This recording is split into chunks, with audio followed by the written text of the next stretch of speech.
Pues bien, vamos a dar inicio a este cuarto webinar que organiza la Secretaría de Asuntos Jurídicos de la OEA. Es un webinar que está básicamente orientado hacia el tema de la protección de los datos personales, un tema muy importante, muy actual, por los desafíos que en estos momentos se plantean a la privacidad y a la protección de los datos personales en la pandemia y los momentos críticos que nos han tocado vivir. El día de hoy tenemos a 4 panelistas de lujo. Dos de ellos se van a abocar al tema de los desafíos actuales de la protección de los datos personales frente al COVID-19. El primero de ellos es Jonathan Mendoza Iserte. Él es secretario de Protección de Datos Personales del INAI de México, es el Instituto Nacional de Transparencia, Acceso a la Información y Protección de Datos Personales. Y el segundo de ellos es Luis de Salvador Carrasco. Él es coordinador de la Unidad de Evaluación y Estudios Tecnológicos de la Agencia Española de Protección de Datos. Como les digo, ellos van a estarnos hablando sobre cuáles son los desafíos actuales, cuáles son las medidas actuales que se están tomando para la protección de los datos personales en circunstancias en las cuales se necesita dar a conocer una serie de datos precisamente para combatir de una mejor manera el COVID-19. Como ven, son dos autoridades en este aspecto, dado que trabajan en sus respectivas agencias o autoridades de control en esta materia. En tercer lugar, tendremos a Eduardo Bertoni. Él es director de la Agencia de Acceso a la Información Pública de Argentina.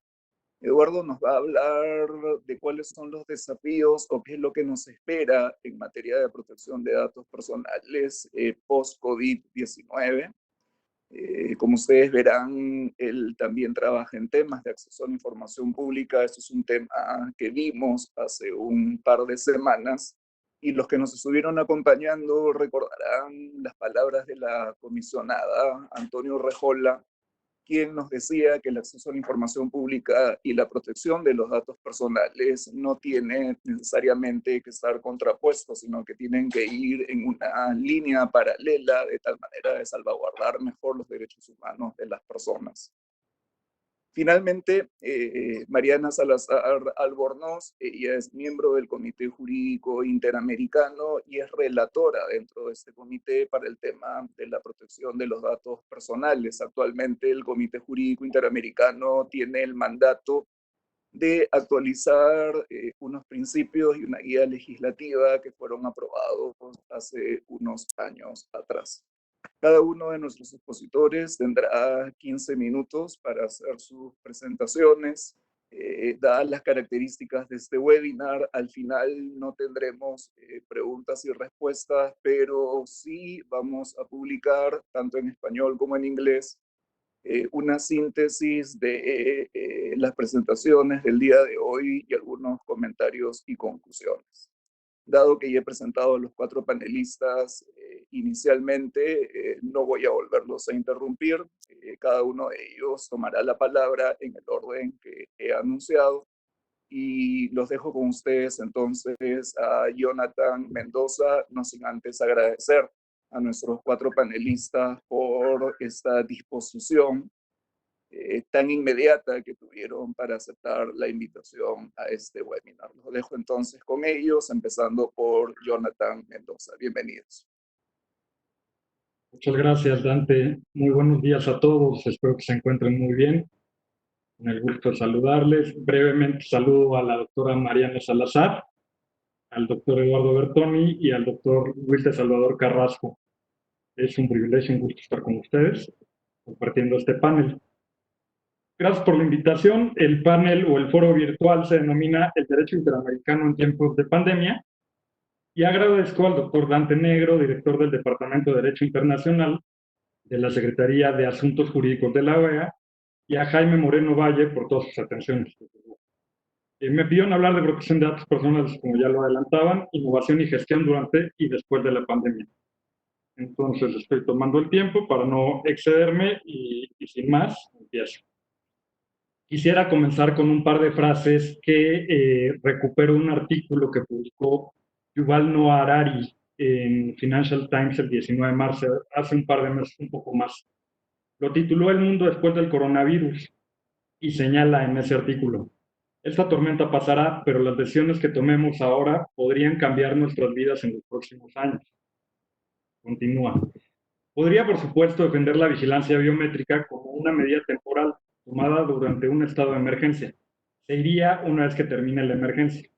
Pero las medidas temporales, y destaco esto, tienen el desagradable hábito de superar las emergencias, especialmente porque siempre hay una nueva emergencia al acecho en el horizonte. Y como comentaba, un par de meses después vemos concretar las palabras de Harari en algunas partes del mundo ya. Quiero señalar una nota del 26 de mayo de The Guardian que establece que las autoridades de la ciudad de Hangzhou buscarán lanzar una versión más amplia de Health Check, que es la aplicación que utilizó China para detectar el seguimiento al COVID-19. Ahora la van a usar para controlar la salud general de las personas. Esta aplicación detectará el estado de salud de una persona y lo codificará por colores y se puntuará hasta 100, tomando en cuenta, fíjense nada más lo que voy a poner en cuenta: los registros médicos, los resultados de las pruebas físicas, los niveles de actividad y otras opciones de vida, por ejemplo, fumar. La van a calificar los ciudadanos con la aplicación que utilizaron para la pandemia o que siguen utilizando. Aunque la mayor parte de las aplicaciones utilizadas durante el brote han generado preocupación sobre la privacidad por la falta de transparencia en su funcionamiento, los ciudadanos chinos simplemente parecen haberlas aceptado. Y desde luego eso obedece a una cuestión sociocultural que más adelante espero tener la oportunidad de abordar. Recupero un par de ideas de 21 lecciones para el siglo XXI, también de Harari, y me parecen muy relevantes. La humanidad está perdiendo la fe en el relato liberal que ha dominado la política global en las últimas décadas. Exactamente cuando la fusión de la biotecnología y la infotecnología nos enfrenta a los mayores desafíos de la humanidad. Los algoritmos de macrodatos pueden crear dictaduras digitales en las que todo el poder esté concentrado en las manos de una élite minúscula, al tiempo que la mayor parte de la gente padezca no de explotación, sino de algo muchísimo peor: la irrelevancia. En este sentido hay otro autor que me gustaría abordar, que es Byung-Chul Han. Byung-Chul Han es coreano, es catedrático en Alemania y publicó un artículo el 22 de marzo de este año en el diario El País. En ese artículo señala que la conciencia crítica ante la vigilancia digital es en Asia prácticamente inexistente. Apenas se habla ya de protección de datos, incluso en los estados liberales como Japón o Corea. Nadie se enoja por el frenesí de las autoridades para recopilar datos. Yo no estaría tan de acuerdo en esta idea porque creo que sí hay un estándar diferente en función del país que estamos hablando en la región asiática. Justo hoy empieza la 53ª edición del Foro APA, el Foro Asia-Pacífico en materia de privacidad, y creo que la postura será muy interesante. Se desarrollará durante el día de hoy, mañana y pasado mañana, y generalmente se emite un comunicado. Ese de virtual, por obvias razones, ahora la autoridad en Singapur. Entonces creo que habrá noticias respecto al tratamiento de datos en Asia derivado de este foro, y desde luego lo integran otras autoridades como los australianos, los canadienses, la FTC, y creo que va a ser muy interesante escuchar todas las visiones. También comenta Byung-Chul Han: ojalá que tras la conmoción que ha causado este virus no llegue a Europa un régimen policial digital como el chino. Si llegara a suceder eso, el estado de excepción pasaría a ser la situación normal.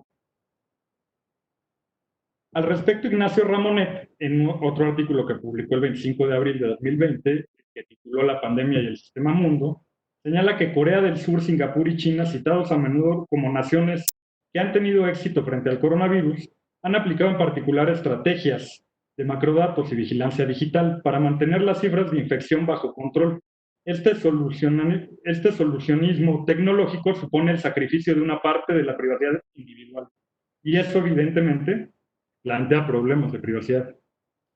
La mejor manera de perseguir a un microorganismo tan indetectable es usando un sistema computarizado, gracias a los dispositivos de los teléfonos móviles que calculan cuánta gente estuvo cerca de ellos.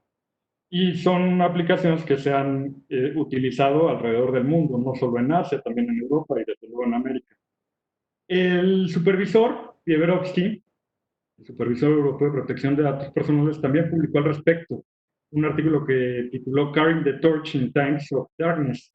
Y ahí señala que la nueva normalidad no debe ceder a la erosión permanente de los derechos, por los que tanto hemos luchado y tan difícil ha sido promover. Las legislaciones de protección de datos personales y privacidad en la lucha contra la pandemia COVID-19 no son un obstáculo, sino un soporte del bienestar y salud. Y aquí llegamos a la parte toral de mi intervención. Pedirle a la gente que elige entre privacidad y salud es de hecho la raíz del problema, porque es una falsa elección. Podemos y debemos disfrutar tanto de la privacidad como de la salud. Esto también lo menciona Harari. Ahora bien, la Asociación Derechos Digitales, Derechos Humanos y Tecnología en América Latina hace hincapié en que aunque en el contexto de emergencia existan medidas extraordinarias, es preocupante que más allá de las declaraciones de uso de ciertas tecnologías, no exista claridad respecto a dicho uso. Estamos hablando del principio de información o principio de transparencia, en función del documento que se consulte. Limitaciones, principio de finalidad y medidas de resguardo, deberes de seguridad y confidencialidad en el tratamiento de datos personales, incluso sensibles, que serán capturados masivamente a través de estas aplicaciones. En esa vaguedad genera la posibilidad de que estas medidas excepcionales no solamente se normalicen, sino también sean usadas de forma abusiva en detrimento de los derechos humanos para fortalecer mecanismos de vigilancia. La tecnología provee de oportunidades valiosas para poder potenciar esfuerzos encaminados al desarrollo social, pero si la tecnología se implementa sin controles claros, esta potencia puede devenir en la instrumentación de las capacidades de recopilación de datos, identificación o incluso diseminación de información con fines que distan del respeto a los derechos humanos y se acercan más a las formas de control social. En este sentido, destaco la resolución 01-2020, emitida por la Organización de Estados Americanos y adoptada por la Comisión Interamericana de Derechos Humanos el 10 de abril de este año, titulada Pandemia y Derechos Humanos en las Américas, que respecto a la privacidad y protección de datos personales señala que especialmente la información personal sensible de pacientes y la de personas sometidas a exámenes durante la pandemia deben de contar con los siguientes elementos, por lo menos: consentimiento, fin limitado de combatir la pandemia, y las personas afectadas conservarán el derecho a la cancelación de sus datos personales. Habla solo de cancelación, yo creo que agregaría por lo menos acceso y eventualmente rectificación, no sé, oposición. Yo hablaría integralmente de los derechos, pero es una consideración personal. También refiere asegurar que en caso de recurrir a herramientas de vigilancia digital, y hago énfasis, para determinar, acompañar o contener la expansión de la epidemia y el seguimiento de personas afectadas, estas deben ser estrictamente limitadas, otra vez principio de finalidad, tanto en términos de propósito como de tiempo, proporcionalidad y temporalidad, y proteger rigurosamente los derechos individuales, así como el principio de no discriminación y las libertades fundamentales. También se pronunció la Corte Interamericana de Derechos Humanos al respecto, el 14 de abril de 2020, en un comunicado, una declaración.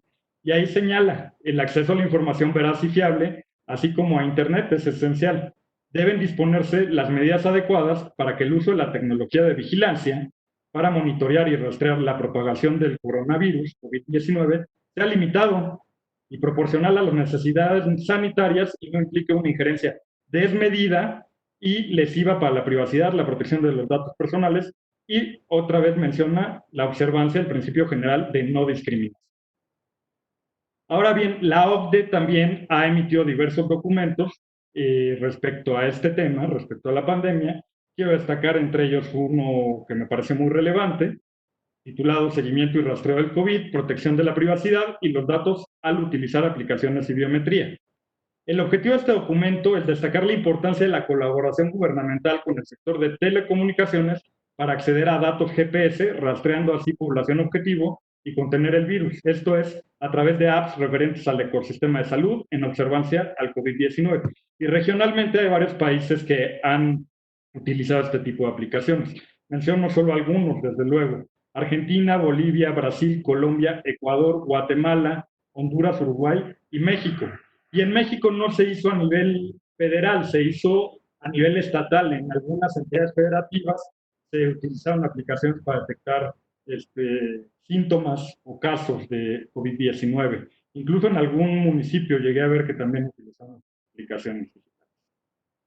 Destaco un par de documentos más para su consulta en la página de la OCDE, garantizando la privacidad de los datos mientras luchamos contra el COVID-19 y usar la inteligencia artificial para ayudar a combatir el COVID. Y bueno, esto nos ha llevado a un esquema de migración a la vida digital. Prácticamente todas nuestras actividades diarias se desempeñan a través de plataformas digitales. Académicas, profesionales, incluso personales, se ha vuelto la forma de comunicarnos. Y aquí nos encontramos con un aspecto que quiero poner sobre la mesa.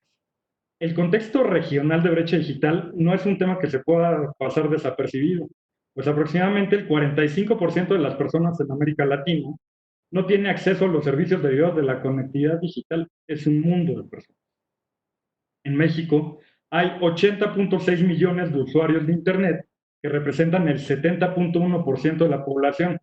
Más o menos estamos hablando de 129 millones de mexicanos en territorio nacional y debe haber alrededor de 17 millones en Estados Unidos y otros países. Los tres principales medios para la conexión de usuarios a Internet en 2019 fueron smartphone con un 95.3%, computadora portátil con 33.2% y computadora de escritorio con 28.9%.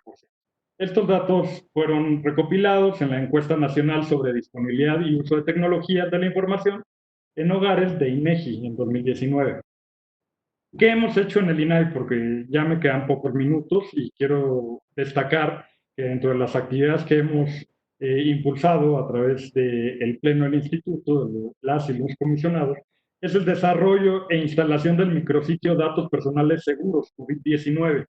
Este micrositio es consultable en nuestra página y contiene recomendaciones para titulares, preguntas frecuentes, cómo se puede reportar un indebido tratamiento de datos personales, recopila las recomendaciones de autoridades en materia de datos personales a nivel internacional, tiene una serie de infografías que están ahí para su consulta, como phishing, recomendaciones en reuniones virtuales, recomendaciones para el trabajo a distancia, para responsables del servicio de salud tanto en sectores público y privado, para evitar daño o discriminación, enfocados sobre todo a medios de comunicación. Ahí están a su disposición estas infografías. Y quisiera concluir mi participación señalando que las instituciones públicas que tutelan derechos humanos en los estados democráticos deben de constituirse como un elemento diferenciador dentro del sistema. De lo contrario, podría considerarse que no están cumpliendo cabalmente con su función. Y creo que me queda un minutito más, destacar que una de las posibles soluciones es buscar convergencia normativa, porque el tema de datos personales es global, es internacional y no tiene fronteras. Muchísimas gracias. Hola, buenos días. Me llamo Luis de Salvador. Os estoy hablando desde Madrid, una ciudad que ha sufrido bastante duramente el efecto de esta pandemia.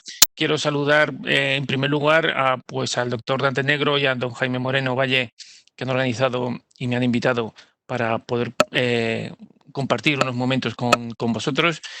Felicitar al doctor Jonathan Mendoza por su exposición, porque realmente va muy en línea de lo que va a ser la mía, y me ha parecido que ha presentado las ideas fundamentales sobre este tema.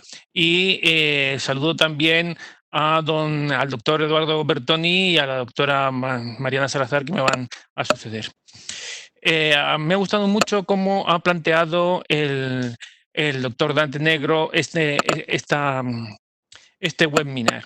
En particular, cómo ha titulado la ponencia que tengo que presentar: Protección de datos personales y COVID-19. ¿En dónde estamos? Muchas veces para saber dónde estamos es importante conocer de dónde venimos. Y venimos de una crisis sanitaria. Una crisis sanitaria que muchos dirán que ha sido mal gestionada por dos factores importantes. Uno es el miedo al impacto político, económico, mediático o de imagen que podían tener el tomar una serie de medidas prematuras. Y se ha esperado a que el impacto sea muy fuerte para que se empezasen a tomar medidas sanitarias. Y luego una toma de decisiones que se ha visto en muchos casos basada un poco en la ignorancia de cómo teníamos que tratar un escenario de pandemia. De esta crisis sanitaria hemos llegado a una crisis para los derechos y libertades de los ciudadanos en relación a la toma de datos personales. Y nos encontramos, como ha dicho muy bien el doctor Jonathan Mendoza, en un punto de inflexión con relación al modelo de sociedad en el que vivimos y que puede suponer un cambio de paradigma precisamente en cómo entendemos las sociedades occidentales. Y lo peor de todo es que las decisiones que se están tomando para esta gestión de los datos personales a la hora de combatir la pandemia, muchas veces están guiados por emociones. Emociones como son el miedo y la necesidad de tener soluciones rápidas y la ignorancia, tomando decisiones que no están basadas en la evidencia científica. Como muy bien ha dicho mi predecesor, se nos está planteando una dicotomía salud-libertad. Ya era tradicional en protección de datos que nos presentasen una dicotomía seguridad-libertad. Ahora esa seguridad la han extendido más aún, la amplían a nuestra salud, a un aspecto bastante íntimo, a un miedo bastante profundo, el miedo a enfermar. Y nos lo presentan como dos alternativas. Tenemos que elegir. Y como se pasaba anteriormente con la dicotomía seguridad-libertad, eso no es verdad. Se está potenciando una palabra que también me ha gustado mucho que ha dicho el doctor Jonathan, el solucionismo tecnológico. Vamos a emplear tecnologías para solucionar la vida, porque las tecnologías nos van a solucionar la vida. Y la verdad es que ninguna tecnología tomada por sí misma salva vidas. Incluso un corazón artificial. Un corazón artificial necesita un entorno formado por un profesional cualificado, un entorno que es un hospital, un entorno que es un sistema de diagnosis muy depurado. Ese entorno es lo que se llama un tratamiento con un objetivo, en el cual la tecnología puede ser una parte importante, pero no se puede entender de forma aislada si no vemos el tratamiento en conjunto. Un caso que nos estamos encontrando en Europa es cuando estamos hablando de tomar la temperatura, el control de temperatura, el control de la fiebre. Se plantea control de temperatura sí, control de temperatura no, cuando lo que tenemos que hacer es, ¿cuál es el objeto? Esto es un tratamiento. El tratamiento no es el control de temperatura. El tratamiento será el control de la expansión de la infección. En ese marco es donde nosotros tenemos que plantear las soluciones tecnológicas y si funcionan. Y hay un aspecto muy importante. En el Reglamento de Protección de Datos, el primer principio que nos encontramos es el principio de licitud, lealtad y transparencia. Muchas veces se han preguntado qué significaba eso de lealtad. El fairness. El fairness es plantear tratamientos que son un tratamiento marco, en los cuales la finalidad o su propósito es realmente leal, realmente cumple con la función que manifiestan.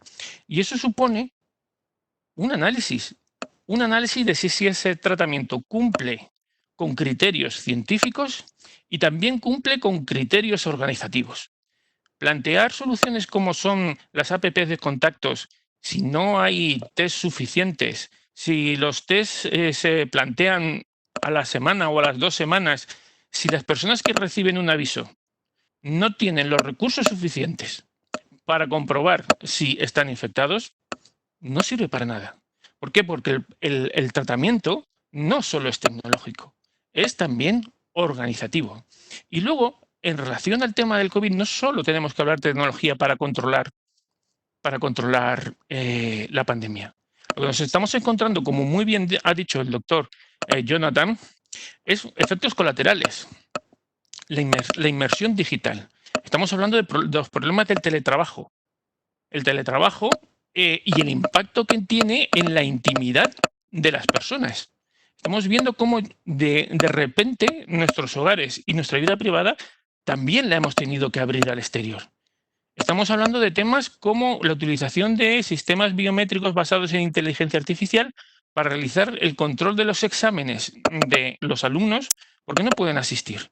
Y los vamos a someter, o se le pretendía someter, a un examen y un control por parte de un robot. Estamos viendo un montón de cambios. ¿Qué medidas se están tomando por parte de los gobiernos y cuáles tienen un mayor impacto? Las medidas las podríamos clasificar técnicamente, pero sería más interesante ver los tratamientos, qué finalidades tienen. Y la finalidad se podría agrupar en 3 grupos fundamentales. Un control de enforcement, un control de la cuarentena, por ejemplo, algunas soluciones que se han propuesto para controlar que aquellos que tienen que estar en cuarentena realmente están en cuarentena, o aquellos que rompen las distancias sociales pues pueden ser punibles. Ese tipo de controles. Tenemos, por otro lado, los controles de expansión de la pandemia, como es el pasaporte inmunitario, las APPs de contactos, los sistemas de control de temperaturas o los filtros de posible infección, los controles de uso de máscaras, el control de aglomeraciones, etcétera. Y luego hay otras aplicaciones otras finalidades que son muy importantes también, que es para el estudio epidemiológico. Hay que tener en cuenta que muchas de estas finalidades, si nosotros las queremos cumplir, por ejemplo, el estudio epidemiológico, necesitan un grado de intrusismo que no es tan grande como el que nos están proponiendo para muchas de las aplicaciones. Hay que tener en cuenta que también hay soluciones y aplicaciones que para control de pandemias anteriores o de epidemias locales anteriores han funcionado, son tecnologías maduras, son tecnologías proporcionadas por la Organización Mundial de la Salud, como por ejemplo, ese es el seguimiento y control de la pandemia de la herramienta Go Data, que proporciona la Organización Mundial de la Salud. Una herramienta comprobada y que funciona. Y que va mucho más allá de la recogida de los datos, porque aquí muchas veces nos estamos parando en lo que es la recogida de los datos, cuando lo que tenemos que ver es qué vamos a hacer con esos datos después. Es lo que estoy hablando de ver el tratamiento en su conjunto, porque no se puede entender la protección de datos si no lo vemos desde el punto de vista del tratamiento en su conjunto insertado en un contexto social determinado.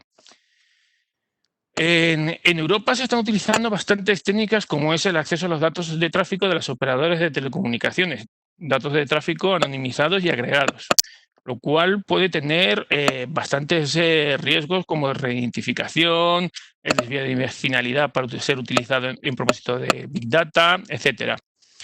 Se ha planteado el uso de datos en las redes sociales que yo sepa no se han utilizado, con los mismos problemas muy parecidos a los anteriores, y que además no hay una justificación ni una base jurídica en las políticas de privacidad de las redes sociales para que se puedan utilizar los datos para este propósito. Están las aplicaciones de autodiagnóstico, las aplicaciones de chatbot, las aplicaciones de cita previa, que tienen bastantes riesgos, porque en principio son voluntarias, pero hay que vigilar que luego esas aplicaciones no se van a utilizar para realizar el triaje en situaciones de extrema emergencia. Tienen problemas de filtrado de la información. Tienen muchos problemas que a veces se olvidan que esas apps tienen un lado de servidor. Están las aplicaciones de información voluntaria de los contagios. El pasaporte inmunitario, que se plantea como única opción que sea con soporte de soporte tecnológico, que tiene muchos problemas en relación a la calidad de datos, la discriminación, el abuso. Las aplicaciones de seguimiento de contactos, como ya hemos visto que ahora es uno de los temas candentes tienen muchas complicaciones, en particular la de la opción de centralización o descentralización, su carácter voluntario que exige un mínimo de participantes para que realmente sean eficaces. La desvinculación real de los datos que se suben en esas aplicaciones con los interesados, porque hay muchas fuentes de riesgos, como son la correlación con los datos de tráfico, la utilización de metadatos a la hora de realizar la comunicación, la vinculación con los códigos QR que permiten declarar que realmente hay una infección, la publicidad de las direcciones MAC, la debilidad de los sistemas de cifrado, etcétera. Las aplicaciones de control de acceso basadas en temperatura fundamentalmente o algún tipo de otro diagnóstico que tienen realmente un problema de calidad de datos y que no cumplen con su propósito. Y aplicaciones que ya se están poniendo en marcha en muchos sitios de Europa, como son de control de alojamiento, de control de aglomeraciones, de determinación de la obligación de llevar la máscara, etcétera. Y todo ello se está dirigiendo a una concentración del riesgo en un dispositivo que nos obligan a llevar, que es el móvil, que si antes ya lo utilizábamos para llamar, mantener los contactos, tener nuestra documentación, acceder a nuestras cuentas bancarias, hacer los pagos automáticos, ahora se está subiendo, se está incrementando tremendamente ese dispositivo como punto único y fundamental de riesgo para los ciudadanos. Las medidas que tenemos que afrontar para cuando nos proponen estas soluciones es que, en primer lugar, estas medidas no pueden ser medidas de imagen. Y vuelvo a lo que estábamos hablando. Lo primero es que hay que definir el tratamiento, no las medidas, sino el tratamiento. Y ese tratamiento tiene que ser leal, tiene que ser fairness. Es que quiere decir que se tiene que demostrar que realmente esa medida enmarcada en un tratamiento, aplicada en un contexto determinado, realmente cumple con el propósito. Lo segundo, no se pueden relajar las medidas de seguridad ni las medidas de privacidad a la hora de hacer estos desarrollos, que se está viendo que se están relajando esas garantías. Porque por la necesidad de mostrar que se está haciendo algo. Y vuelvo al problema de la imagen. Es necesario hacer una evaluación de impacto sobre el análisis de riesgo de los derechos y libertades de los ciudadanos en relación a la posibilidad de que se cumpla ese propósito del tratamiento. Hay que cumplir los principios de minimización de datos, sobre todo a la comunicación de metadatos y datos adicionales. Es capital la transparencia. La transparencia está formada por información y auditoría. Auditoría por terceros independientes, no solo de las aplicaciones en el lado del cliente, sino también de las aplicaciones del lado del servidor y cómo se gestiona esa información. Y, por supuesto, ligado a esa auditoría está el control de las autoridades. Y no solo de las autoridades de control de protección de datos, sino también el control bajo las autoridades sanitarias. De tal manera que se tenga bajo control las iniciativas privadas que parecen muy loables, pero no son aquellas que fijan las necesidades reales de control de la pandemia que tiene el sistema sanitario. Y, por supuesto, como muy bien han dicho antes, han de ser estrictamente temporales. En relación a esto, también en la Agencia Española de Protección de Datos hemos creado un microsite relativo a protección de datos y coronavirus, en donde hemos publicado, pues, y muy brevemente, pues el informe sobre los tratamientos de protección de datos en relación al COVID-19, un apartado de preguntas frecuentes dirigida tanto a ciudadanos como a empresas en relación a cómo gestionar el control de la pandemia en el ámbito laboral, un comunicado de la APD en relación con las webs y apps que ofrecen autoevaluaciones y consejos sobre el coronavirus, una nota técnica sobre recomendaciones para proteger los datos personales en situaciones de movilidad y teletrabajo, un comunicado de la APD en relación con la toma de temperatura por parte de comercio, centro de trabajo y otros establecimientos, estableciendo los criterios para poder hacerlo y, sobre todo, que sean eficaces y siguiendo los criterios de las autoridades sanitarias, del uso, un análisis técnico del conjunto de tecnologías que están disponibles para la lucha contra el coronavirus, sus posibles beneficios y sus riesgos. Estudios que parece mentira que lo hemos publicado hace 3 semanas y ya se está quedando obsoleto porque están apareciendo nuevas cosas. un informe sobre el uso de reconocimiento facial para realizar exámenes, que es un tema que nos han planteado, y varias entradas de blog sobre tratamiento de datos personales en situaciones de emergencia, brechas de seguridad, también esta situación de emergencia y la obligación de notificarlas, las campañas de phishing que se están produciendo en torno al COVID-19, etcétera. Estoy corto de tiempo, me gustaría hablar un poquito de todos los informes que han elaborado los organismos europeos y las autoridades europeas. Y aquí también solo señalar ya, para terminar, el enorme esfuerzo que estamos haciendo en la Agencia Española de Protección de Datos y en particular en las autoridades europeas y los grandes problemas de coordinación que estamos sufriendo a la hora de coordinar 27 países y soluciones interoperables entre los 27 países, interoperables, fiables, que apliquen criterios de minimización y, sobre todo, que es un aspecto muy importante, que apliquen tratamientos que sean leales y que realmente cumplan los objetivos que declaran. Y con esto, pues, vuelvo a agradecer que me hayan invitado a este webinar y le cedo la palabra al doctor Eduardo Bertoni. Muchísimas gracias. Bueno, muchísimas gracias. Muchísimas gracias por la invitación y un saludo virtual, como lo hacíamos al comienzo, a mis colegas y la colega del panel. El camino que yo quería llevar adelante en mi presentación es un camino de cómo vamos hacia el futuro, luego de todas estas descripciones que hemos escuchado tanto de Jonathan Mendoza como del colega de la Agencia Española, Luis. Para ello, déjenme muy brevemente iniciar diciendo que en Argentina la Agencia de Acceso a la Información Pública es desde el año 2017 la Autoridad de Protección de Datos Personales.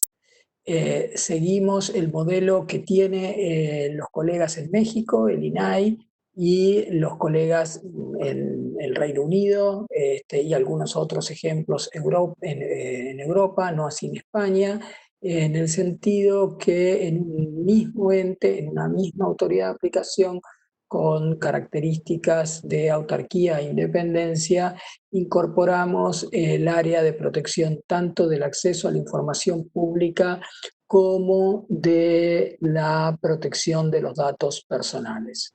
Somos entonces la Autoridad de Protección de Datos Personales y la Autoridad de Acceso a la Información Pública. Tenemos dos direcciones específicas, cada una para estas materias. Yo soy el director general de la agencia. El tema que nos convoca, creo que hay una cuestión importante que ya ha sido dicha, pero no está mal reiterarla. Cuando hablamos de la protección de datos personales, en verdad hablamos de una cuestión que está vinculada con un derecho fundamental.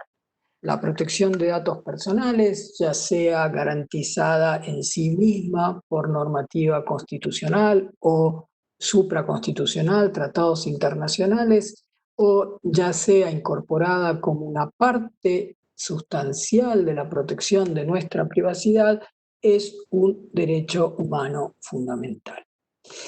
Es interesante lo que planteaba Jonathan, yo lo tenía en mis apuntes también, cómo a veces escuchamos esta falsa dicotomía entre privacidad versus salud, como si tuviéramos que enfrentar un derecho fundamental a otro derecho fundamental importante que es el derecho a la salud. Y en distintas exposiciones públicas yo he llamado esto una falsa dicotomía y básicamente lo ejemplifico diciendo que si nuestra privacidad se ve mermada en pos de mejorar nuestra salud, se puede llevar a la situación que ocurra exactamente lo contrario, que nuestra salud se vea dañada por una vulneración a la privacidad. Por ejemplo, y aquí viene la cuestión que quería poner sobre la mesa, si cualquiera de nosotros sabemos que nuestros datos de salud cuando acudimos a un médico terminan en manos de quien no queremos que terminen porque hay una regulación que así lo permita, posiblemente decidamos no ir a hacer una consulta médica. Y el no ir a hacer una consulta médica porque tememos por nuestros datos, por nuestra privacidad, en definitiva va a ser una cuestión que afecte a nuestra salud. Entonces, poner privacidad versus salud es una cuestión, una dicotomía que nosotros hemos llamado como falsa dicotomía. Son dos derechos fundamentales, tenemos que velar por la salud, pero claro, tenemos que velar por la salud respetando el derecho a la privacidad. Cuando me invitaron a esta conversación, una de las cuestiones que me planteaban era si mirando hacia el futuro o a la post-pandemia, como ya algunos llaman, aunque en América Latina lamentablemente no podemos hablar de post todavía, estamos en una situación crítica en la mayoría de los países, con algunos cambios entre algunos, o con algunas diferencias entre algunos países, pero hasta la Organización Mundial de la Salud ya ha calificado como América Latina como nuevo centro de atención de esta pandemia, pero pensando hacia el futuro, en la invitación que me cursaron gentilmente para estar en este panel, me preguntaba o nos permitía preguntarnos si post pandemia va a haber algún cambio cultural en lo que tiene que ver con la protección de nuestra privacidad. Hablando de cuestiones de cambios culturales o de culturas, yo no estoy tan de acuerdo en generar una suerte de división tan tajante entre lo que puede ser una sociedad como cultural, como la puede ser las sociedades de Oriente, con las de Occidente. Eso puede llevar a una confusión, a pensar que las sociedades orientales no tienen un respeto por su privacidad o no les importa la privacidad, o tienen concepciones de privacidad que son totalmente ajenas a las nuestras. Yo no soy un experto en las sociedades orientales, pero me parece que generar esta cuestión o plantear esta cuestión de diferencias culturales entre Oriente y Occidente no es demasiado, digamos, puede no contribuir al debate porque los textos internacionales de protección de derechos humanos, inclusive firmados por las sociedades de los países a los que se hacía referencia, incluyen el derecho a la privacidad como un derecho fundamental y que debe ser también respetado. Y sobre la posibilidad de que exista un cambio cultural a futuro, yo francamente no lo creo.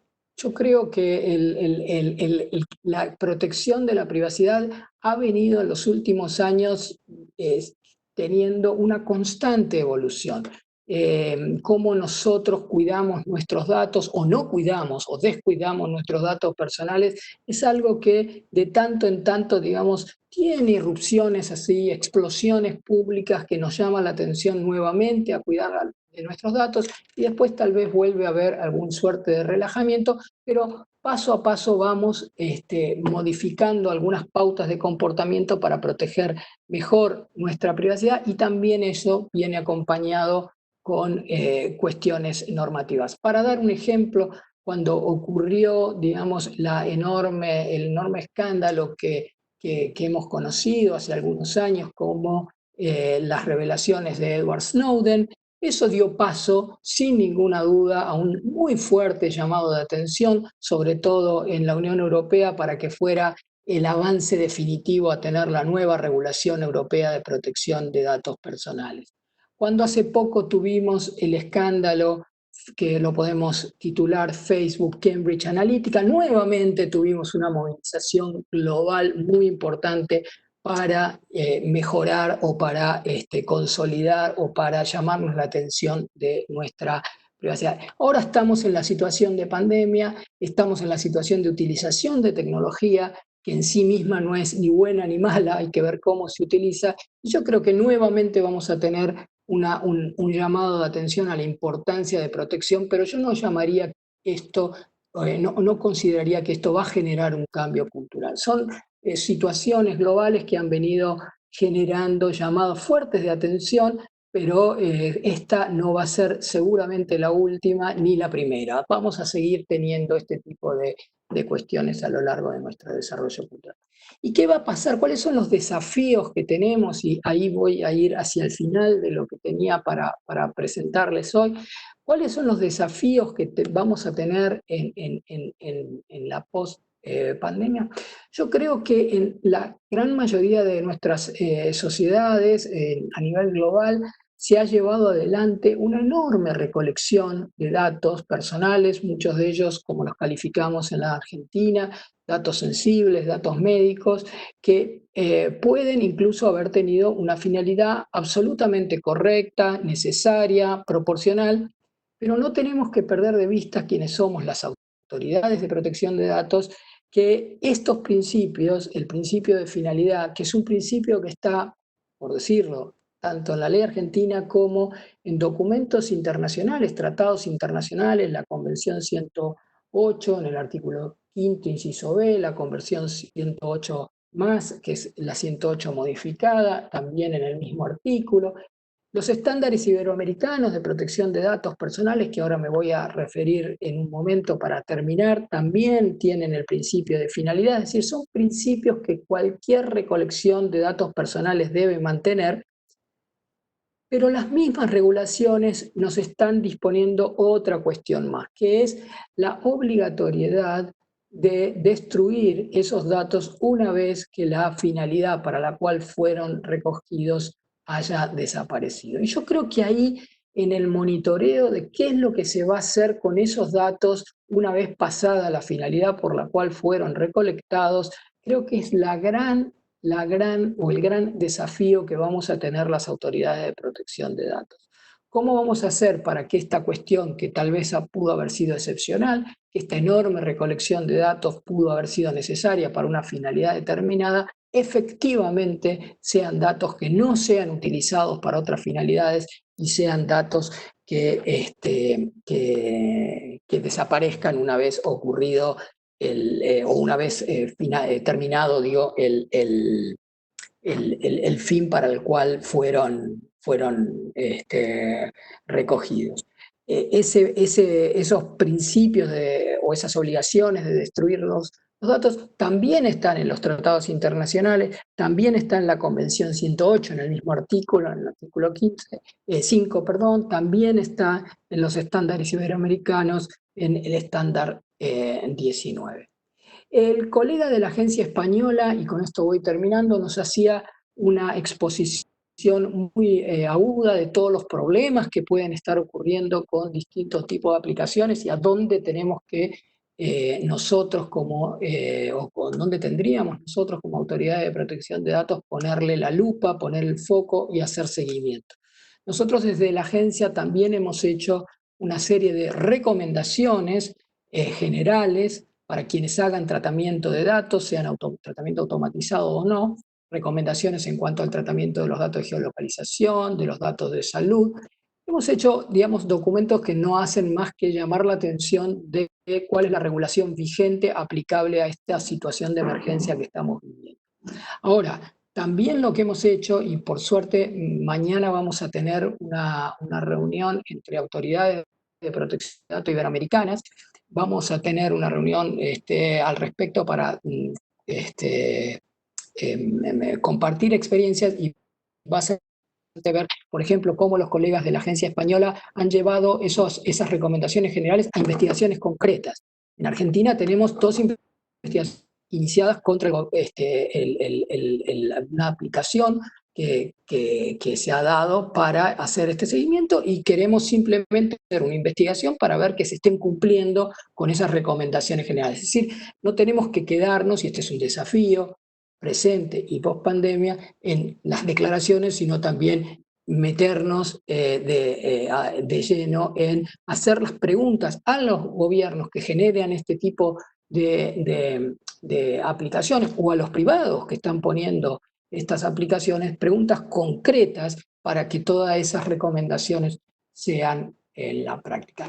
Y una última cuestión, y ahí esto lo tenía pensado para darle paso a Mariana Salazar, del Comité Jurídico Interamericano, mencioné a la Red Iberoamericana de Protección de Datos Personales, mencioné a los estándares iberoamericanos, Los estándares han cumplido, digamos, la función para tratar de, en los países iberoamericanos, de tener un mínimo común denominador desarrollado por las autoridades de protección de datos y plasmado en ese documento, en los estándares iberoamericanos, que fue aprobado ya hace 2 años en la reunión de la Red Iberoamericana de Protección de Datos, y que lo que pretenden es llevar adelante una suerte de homogeneización de la regulación en América Latina que nos va a permitir una mejor protección de datos personales. En ese sentido, el trabajo que viene haciendo el Comité Jurídico Interamericano también es muy importante porque esos, digamos, estándares que pueda dar el Comité Jurídico Interamericano también pueden contribuir a esa suerte de homogeneización y que nos permita tener mejor cuidado, sobre todo, o mejor posibilidad a las agencias de protección de datos para llevar adelante nuestra tarea. Y yo creo que en algún momento tenemos que empezar a caminar también, como lo hicimos en algún momento con la ley modelo de acceso a la información pública, a tener ya a nivel de resoluciones de la Asamblea General aceptados ciertos estándares iberoamericanos que pueden ser una especie de compendio en donde esté trabajando, en lo que viene trabajando el Comité Jurídico y las autoridades de la Red Iberoamericana de Protección de Datos. La propuesta es caminemos juntos, propongamos juntos ir hacia una suerte de discusión a nivel de la Asamblea General de la OEA, de la Asamblea de Estados Partes, de la posibilidad de a poquito ir aprobando o ir teniendo resoluciones que permitan que los estados en las Américas tengan de una manera lo más homogénea posible su regulación para la protección de datos personales. Eso también es el futuro, también tiene que ver con cómo vamos a actuar en la pospandemia, y con eso le dejo un poco el pie a mi colega del Comité Jurídico Interamericano, Mariana. Muchas gracias de nuevo por la invitación. Muchas gracias, Eduardo. ¿Ya me escuchan? Sí. Y muchas gracias al Departamento de Derecho Internacional de la OEA y a mis colegas panelistas por el honor de estar aquí en este importantísimo panel sobre un tema que, como muchos otros relacionados con derechos humanos y con derechos personales, se vienen afectando a raíz de esta situación muy excepcional que estamos viviendo. No cabe duda que en todos los estudios de derechos humanos, me permito empezar con esta aproximación, una pandemia del nivel de que estamos viviendo ahora puede ser un detonante de violaciones graves y serias de derechos humanos y de derechos de las personas. Puede ser un detonante porque generalmente estamos viendo en diversos países situaciones de excepcionalidad, situaciones de emergencia, en las cuales algunos derechos pues, se pueden proclamar como suspendidos o derogados, y algunos derechos sufren como consecuencia de los efectos que está teniendo la pandemia. Y el derecho a la privacidad y la protección de datos personales no es una excepción. Sabemos que este derecho está previsto en diversos instrumentos internacionales, el artículo 5 de la Declaración Americana de los Derechos del Hombre y del Ciudadano, el artículo 11, el artículo 13 de la Convención Americana de Derechos Humanos, porque todo lo que se relaciona en el ámbito interamericano con privacidad se basa en lo que nuestros instrumentos interamericanos denominan el derecho a la protección de la honra, la reputación de la persona, la vida privada, la vida familiar, y desde luego con una correlación importantísima en cuanto al acceso a la información con la libertad de pensamiento y la libertad de expresión.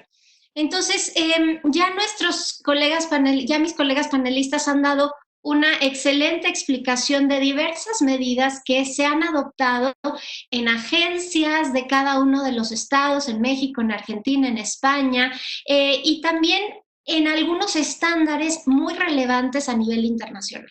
¿Cómo estamos en nuestra región, en la región de los estados americanos, en este tema? De los 35 estados miembros de la OEA, 21 de ellos tienen legislación vigente que regula la protección de datos personales y temas de privacidad. 5 de ellos están en proceso de adoptar legislación en la materia y 9 aún no tienen legislación en la materia. El panorama es bueno, pero falta, como bien lo acaba de decir Eduardo, falta un poquito de uniformidad. Falta promover mayor uniformidad y mayor actualización en que todas las o los estados de la región americana podamos acercarnos lo más posible a un sistema homogéneo. Porque ya lo decía Jonathan al principio de esta exposición, la protección de datos personales se vuelve un tema internacional. Es un tema que ante lo que estamos viviendo en la pandemia, pues vemos también que hay una cuestión de flujo transfronterizo, que hay una cuestión de traspaso de personas, de pacientes, de una frontera a otra. Y entonces es muy importante contar con estándares también internacionales que puedan además guiar a los estados hacia esta uniformidad legislativa. A nivel internacional también mis copanelistas han mencionado algunos estándares y algunos reglamentos muy importantes a nivel, por ejemplo, de la OCDE, del Consejo de Europa, del Parlamento Europeo, incluso la Unión Africana tiene un convenio. Es importante mencionar de los dos más recientes desarrollos, la entrada en vigor en 2018 del Reglamento General de Protección de Datos Personales, o el GDPR por sus siglas en inglés, en la Unión Europea, que fue muy importante. La apertura firma también del Convenio 108 Plus, también en la Unión Europea, y estos estándares que acaba de mencionar Eduardo, que por la región en la que estamos nosotros, pues debemos prestarles especial atención, que son los estándares iberoamericanos, adoptados por la Red Iberoamericana de Protección de Datos Personales en 2017. Esta red, como su nombre lo indica, de naturaleza iberoamericana, se compone por diversas agencias y organismos encargados de la protección de datos personales de 14, son 14 miembros y 19 observadores, pero de algunos países que son miembros de la OEA, además de algunos países iberoamericanos. Entonces, por ejemplo, Argentina, Chile, Colombia, Costa Rica, México, Perú y Uruguay, sus agencias son miembros de esta red iberoamericana. Por otro lado, Brasil, Ecuador, El Salvador, Guatemala, Honduras, Paraguay y República Dominicana, sus agencias son observadores de esta red iberoamericana. Y se incluye desde luego también a Andorra, España y Portugal. Entonces tiene un enorme mérito, como ya lo indicaba Eduardo, el ejercicio que se hizo para adoptar estos estándares iberoamericanos y lograr un mínimo común denominador entre estos países de la región. Ahora recordemos que en el ámbito de la OEA hay diversos países más allá de los mencionados, y entonces lo que ha tratado de hacer la organización es que también en la Organización de los Estados Americanos estemos, como lo ha mencionado Eduardo, al corriente, y estemos también tratando de promover estándares uniformes entre los 35 estados miembros de la organización. El tema no es nuevo. El Comité Jurídico Interamericano, que para los que no conozcan mucho su labor, es un órgano principal de la Organización de los Estados Americanos, se compone por 11 juristas, y tenemos el mandato de promover la codificación y el desarrollo progresivo del derecho internacional en el continente americano, pero también de promover y estudiar la posibilidad de uniformar la legislación de los estados americanos. Entonces, el Comité Jurídico Interamericano empezó a ver la cuestión de la protección de datos personales desde 1996. Inició como un mandato que se le encomendó conjuntamente con el tema del acceso a la información pública, que después fue separado, y en el año 2011 la Asamblea General de la OEA le encomendó al Comité Jurídico Interamericano adoptar un marco regional. Esto derivó en la adopción inicial de unos principios que se adoptaron en el año 2012 por el Comité Jurídico Interamericano, que después, tras otro mandato recibido por la Asamblea General, evolucionaron a en 2015 convertirse en una guía legislativa para los estados. Es decir, los principios, que eran 12, se explicaron muy ampliamente en un trabajo realizado en el seno del Comité Jurídico Interamericano como una especie de guía que pudiera orientar a los estados que estuvieran buscando adoptar o actualizar su legislación nacional en la materia. En el 2015, esta guía legislativa, como les mencioné, fue aprobada por el comité, pero han habido desarrollos importantes desde 2015 para acá, porque este es un tema que evoluciona a la par de la evolución de la tecnología también. Entonces, como ya mencioné, algunos de los dos muy importantes desarrollos recientes son los estándares iberoamericanos de 2017 y el Reglamento General de Protección de Datos de la Unión Europea, que entró en 2018. Entonces, en 2018, en congruencia con esto, la Asamblea General de la OEA solicitó al Comité Jurídico Interamericano iniciar, y cito, la actualización de los principios de protección de datos personales teniendo en cuenta la evolución de los mismos. Este trabajo, que comenzó siendo emprendido por un colega relator, ahora está encomendado en mi persona y en la de otro colega miembro del Comité Jurídico Interamericano. ¿Y qué es lo que he hecho en el marco de esta relatoría? Pues empezamos por comparar los principios y ver si los principios que fueron actualizados como una guía legislativa en 2015, si aún son vigentes. Y la conclusión es que claro que son vigentes, pero necesitan una ligera actualización en algunos aspectos inspirados por estos desarrollos recientes que les he mencionado. Algo muy importante es que tenemos que mantener en el trabajo del comité y en el producto que surja de esta actualización de los principios, mantener la diversa aproximación al mismo tiempo de buscar promover mínimos comunes denominadores entre los estados, pues también tener en cuenta que existen diversas aproximaciones a algunos aspectos particulares de este tema de protección de datos personales dentro de los diversos estados de la organización.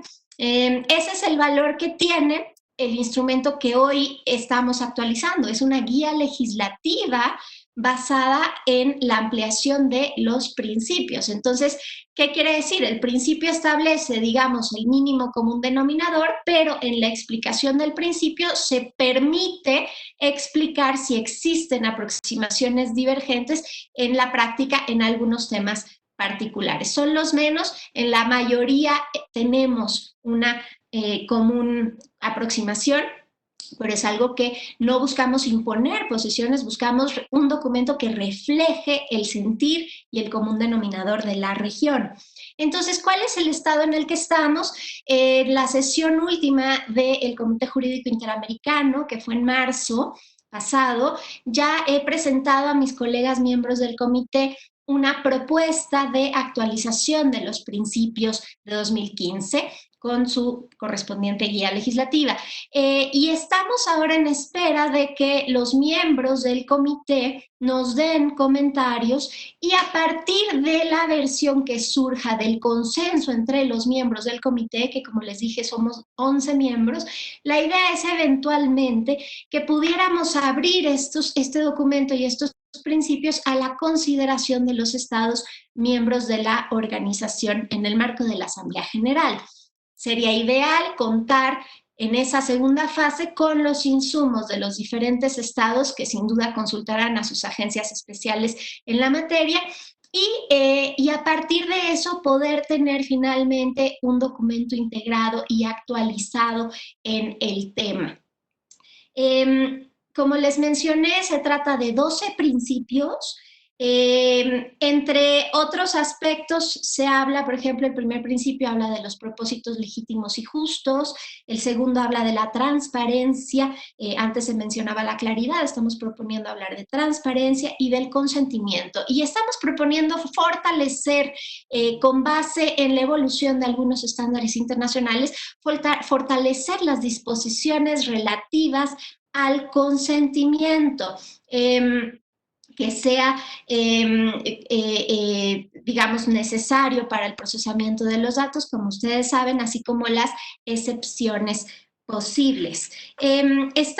Bueno, los principios también incluyen cuestiones de pertinencia y de necesidad, de uso limitado, de retención, el deber de confidencialidad, la protección y la seguridad, la calidad, el acceso y la corrección, como estaba originalmente. Estamos proponiendo incluir con las diferencias regionales, pero incluir también la cuestión de rectificación, cancelación, oposición y portabilidad, reconociendo las diferencias particularmente en el tema de cancelación. Y desde luego incluye un principio relativo a los datos personales sensibles, tan importante y tan vigente actualmente con el tema de la pandemia.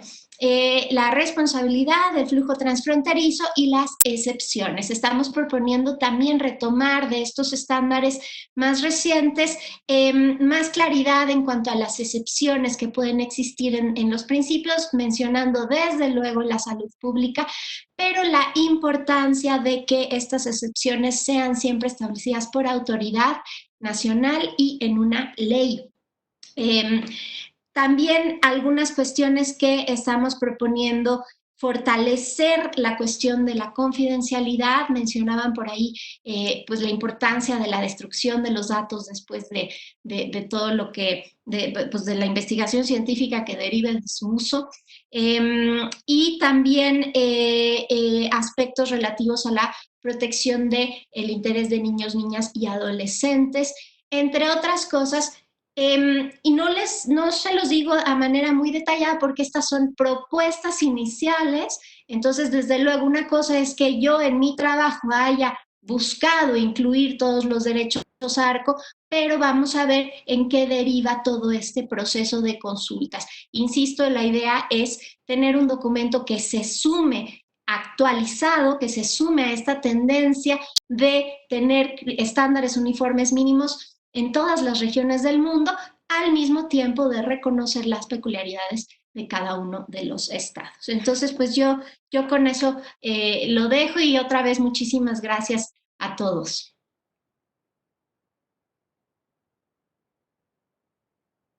Muchas gracias a todos nuestros panelistas. Creo que todos coincidirán conmigo en que este ha sido un webinar muy interesante. Creo que no nos hemos equivocado al escoger esta temática como sustancia de una de nuestras actividades. Agradecer entonces a los 4 panelistas, no solo por la claridad con la que han expuesto sus ideas, sus propuestas, sino también la honestidad en plantear los desafíos que tenemos hoy en día y cuáles pueden ser las eventuales soluciones. No me voy a referir a cada una de las intervenciones. Como les dije anteriormente, en unos 2 o 3 días nosotros estaremos incluyendo las conclusiones y las ideas más importantes de este webinar en nuestra página de internet. Sin resaltar, creo yo, que hoy en día está fuera de discusión el que nuestros datos personales sean utilizados, sean tratados y sobre todo que fluyan transfronterizamente. La idea principal es que esto ocurra dentro de ciertos parámetros, dentro de ciertos estándares de protección que nos garanticen a todos nosotros como ciudadanos el debido tratamiento y el debido respeto por nuestra privacidad y por nuestros datos personales. Y creo que dentro de esta tarea, sobre todo dado el flujo tan amplio que tiene el viaje de nuestros datos personales a través de las fronteras, esta armonización legislativa en nuestra región es muy importante, y por eso vamos a mantenernos muy atentos con relación a los resultados que surjan del trabajo del Comité Jurídico Interamericano y de nuestra relatora Mariana Salazar. Pues bien, hemos recibido a través del chat muchos comentarios. Los panelistas a lo mejor no los están viendo, pero muchas felicitaciones por las exposiciones. Todos coinciden en que ha sido un webinar muy interesante. Lamentablemente no podemos abrir el espacio para comentarios o para preguntas, pero se los hago ya saber. Y simplemente quedar con ustedes hasta el próximo lunes a las 11 de la mañana. Vamos a continuar con esta serie de webinars. En dicha ocasión, el tema de la cooperación jurídica en la lucha contra el crimen cibernético, un tema también de la máxima importancia. Entonces, nuevamente con el agradecimiento a nuestros panelistas, les deseo un buen inicio de semana, un buen inicio de mes. Esperemos que este mes de junio sea mucho mejor para todos. Y como les repito, más adelante también estaremos intentando profundizar en este tema tan importante como es el de la protección de los datos personales. Quedo con ustedes y nos veremos el próximo lunes. Gracias nuevamente a los panelistas. Hasta luego.